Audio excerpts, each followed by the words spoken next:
All right, let's do this. So, when we think of the most significant events in world history, we often look to revolutions, industrialization, or global conflicts.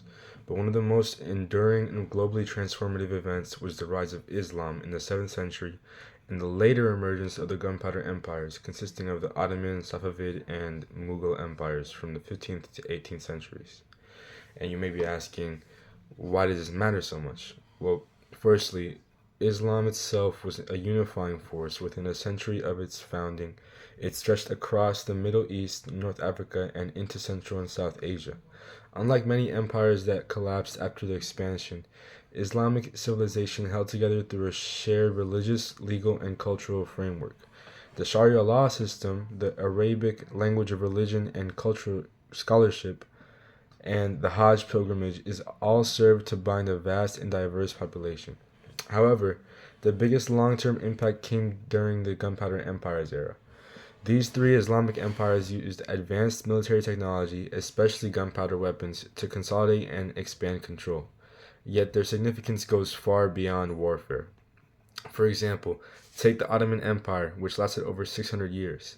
It not only controlled strategic trade routes between Europe and Asia, but also became a melting pot of cultures, religions, and ideas. The Ottomans preserved ancient Greek and Roman knowledge, maintained religious diversity through the millet system, and made major contributions in architecture, science, and medicine.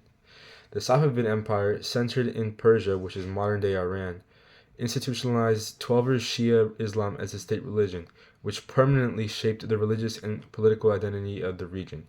The Sunni Shia divide that still influences Middle Eastern geopolitics today has roots in this empire's legacy. Meanwhile, the Mughal Empire in India created one of the world's richest and most populous empires. Its leaders, especially Akbar, fostered religious tolerance, built architectural wonders like the Taj Mahal, and helped make India a key player in the global economy. At its height, the Mughal Empire accounted for about 25% of global GDP. Culturally, these empires were patrons of the arts, sciences, and literature, and their cosmopolitan cities like Istanbul, Isfahan, and Delhi became hubs of innovation and intellectual exchange. Economically, their position along major Silk Road and Indian Ocean trade routes helped facilitate global trade networks long before the European colonialism dominated the scene. They connected Europe, Africa, and Asia, and their commercial innovations laid the groundwork for later capitalist economies. In summary, the rise of Islam and Islamic gunpowder empires created lasting religious, political, economic, and cultural systems that continue to shape the modern world. Whether in the modern nation states of the Middle East and South Asia, the spread of Islamic traditions, or the legacy of imperial governance, their influence is undeniable and enduring. Thank you for your time.